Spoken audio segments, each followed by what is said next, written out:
Chapter 41. Yes, it was as I have said.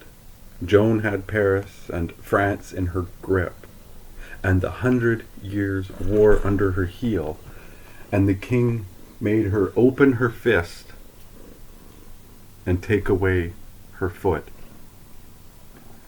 Now followed about 8 months of drifting about with the king and his council, and his gay and showy dancing, and flirting and hawking, and frolicking and serenading, and dissipating court, drifting from town to town and from castle to castle, a life which was pleasant to us of the personal staff, but not to Joan. However, she only saw it. She didn't live it. The king did his sincerest best to make her happy, and showed a most kind and consistent anxiety in this matter. All others had to be loaded with the chains of an exacting court etiquette. But she was free, she was privileged, so that she paid her duty to the king once a day and passed the pleasant word. Nothing further was required of her. Naturally, then, she made herself a hermit, and grieved the weary days through in her own apartments, with her thoughts and devotions for company, and the planning of now forever unrealizable military combinations for entertainment. In fancy she moved the bodies of men from this and that and the other point, so calculating the distances to be covered, the time required for each body, and the nature of the country to be traversed, as to have them appear in sight of each other on a given day or at a given hour, and concentrate for battle. It was her only game, her only relief from her burden of sorrow and inaction. She played it hour after hour, as others play chess, and lost herself in it, and so got repose for her mind and healing for her heart. She never complained, of course. It was not her way. She was the sort that endure in silence. But she was a caged eagle, just the same, and pined for the free air and the alpine heights and the fierce joys of the storm. France was full of rovers, disbanded soldiers, ready for anything that might turn up. Several times, at intervals when Joan's dull captivity grew too heavy to bear, she was allowed to gather a troop of cavalry and make a health-restoring dash against the enemy. These things were like a bath to her spirits. It was like old times there at Saint-Pierre-le-Moutier, to see her lead assault after assault, be driven back again and again, but always rally and charge anew, all in a blaze of eagerness and delight, till at last the tempest of missiles rained so intolerably thick that Dolan, who was wounded, sounded the retreat, for the king had charged him on his head to let no harm come to Joan. And away everybody rushed after him, as he supposed, but when he turned and looked, there were we of the staff still hammering away, wherefore he rode back and urged her to come, saying she was mad to stay there with only 12 men. Her eye danced merrily, and she turned upon him, crying, "12 men? Name of God! I have 50,000. Will never budge till this place is taken. Sound of the charge!" Which he did, and over the walls he went, and the fortress was ours.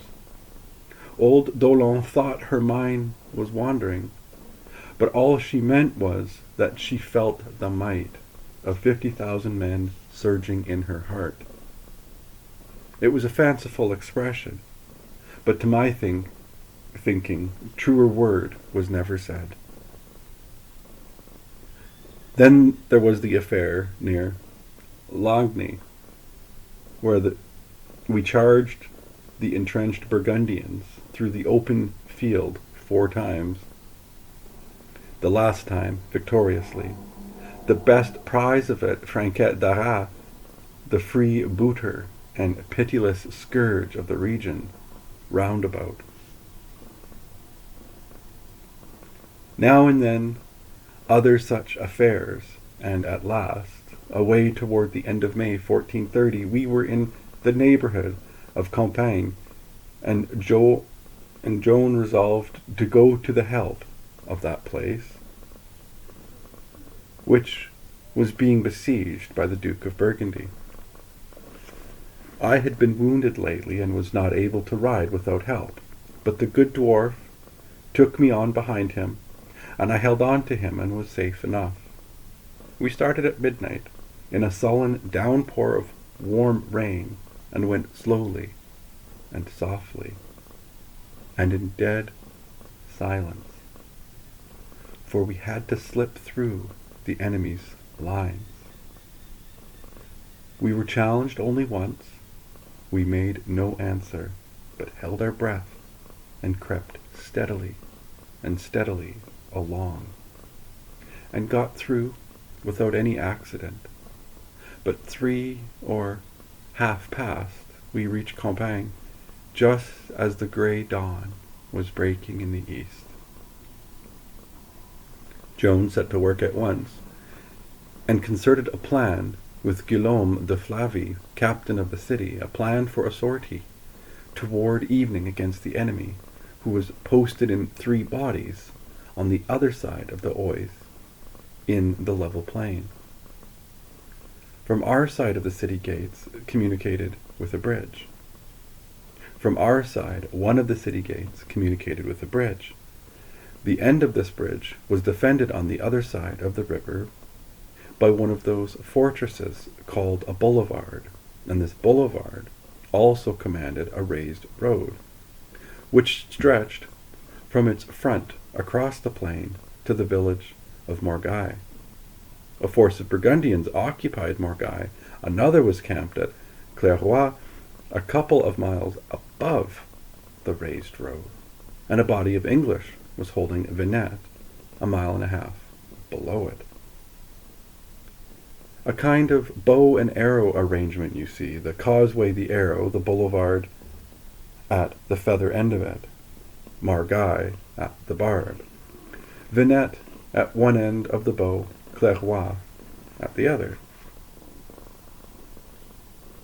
Joan's plan was to go straight per causeway against Morgai, carry it by assault, then turn swiftly upon Clairoix, up to the right, and capture the camp in the same way, then face to the rear, and be ready for heavy work, for the Duke of Burgundy lay behind Clairoix with the reserve. Flavy's lieutenant, with archers and the artillery of the boulevard, was to keep the English troops from coming up from below and seizing the causeway and cutting off Joan's retreat in case she should have to make one. Also, a fleet of covered boats was to be stationed near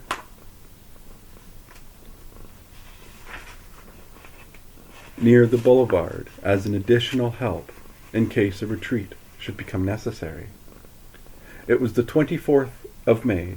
At 4 in the afternoon, Joan moved out at the head of 600 cavalry on her last march in this life. It breaks my heart. I'd got myself helped up onto the walls, and from there I saw much that happened. The rest was told me long afterward by our 2 knights and other eyewitnesses. Joan crossed the bridge and soon left the boulevard behind her and went skimming away over the raised road with her horsemen clattering at her heels.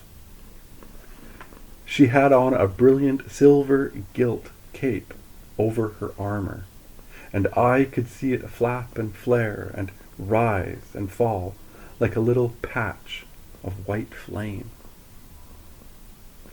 It was a bright day, and one could see far and wide over that plain. Soon we saw the English force advancing swiftly and in handsome order, the sunlight flashing from its arms. Joan crashed into the Burgundians at Morgai and was repulsed. Then she saw the other Burgundians moving down from Clairoix. Joan rallied her men and charged again, and was again rolled back.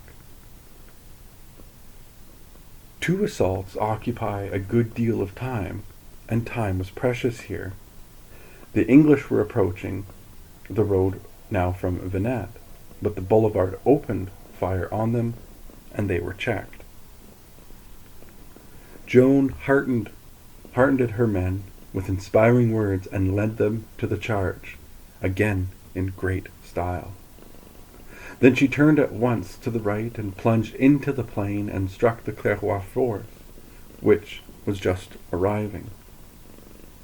Then there was heavy work and plenty of it, the 2 armies hurling each other backward, turn about, and victory inclining first to the one, then to the other. Now all of a sudden there was a panic on our side. Some say one thing caused it, some another. Some say the cannonade made our front ranks think retreat was being cut off by the English. Some say the rear ranks got the idea that Joan was killed.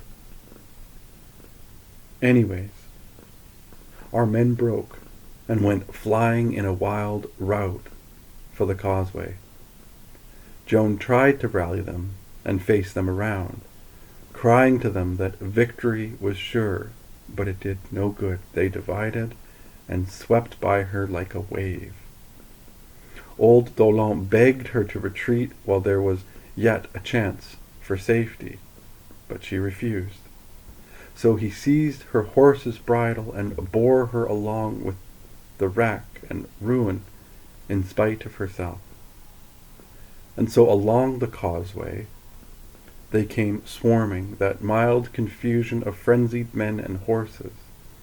And the artillery had to stop firing, of course. Consequently, the English and Burgundians closed in safety. The former in front, the latter behind their prey. Clear to the boulevard, the French were washed in this enveloping inundation, and there, cornered in an angle formed by the flank of the boulevard and the slope of the causeway, they bravely fought a hopeless fight and sank down one by one. Flavy, watching from the city wall, ordered the gate to be closed and the drawbridge raised. This shut Joan out. The little personal guard around her thinned swiftly. Both of our good knights went down, disabled. Joan's 2 brothers fell wounded, then Noël Régoussin, all wounded, while loyally sheltering Joan from blows aimed at her. When only the dwarf and the paladin were left, they would not give up, but stood their ground stoutly, a pair of steel towers streaked and splashed with blood, and where the axe of one fell and the sword of the other, an enemy gasped and died. And so, fighting and loyal to their duty to the last, good, simple souls, they came to their honorable end. Peace to their memories. They were very dear to me. Then there was a cheer and a rush, and Joan, still defiant, still laying about her with her sword, was seized by her cape and dragged from her horse. She was borne away a prisoner to the Duke of Burgundy's camp, and after her followed the victorious army, roaring its joy. The awful news started instantly on its round. From lip to lip it flew, and whenever it came, it struck the people as with a sort of paralysis, and they murmured over and over again, as if they were talking to themselves or in their sleep, the Maid of Orleans taken, Joan of Arc a prisoner, the Saviour of France lost to us, and would keep saying that over, as if they couldn't understand how it could be or how God could permit it. Poor creatures. You know what a city is like when it is hung from eaves to pavement with rustling black. Then you know what Tours was like, and some other cities. But can any man tell you what the mourning in the hearts of the peasantry of France was like? No. Nobody can tell you that. And poor dumb things, they could not have told you themselves. But it was there, indeed, yes. Why, it was the spirit of a whole nation hung with crape. The 24th of May.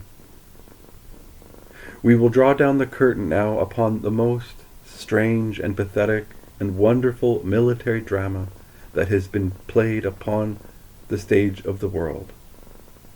Joan of Arc will march no more. End of Book 2.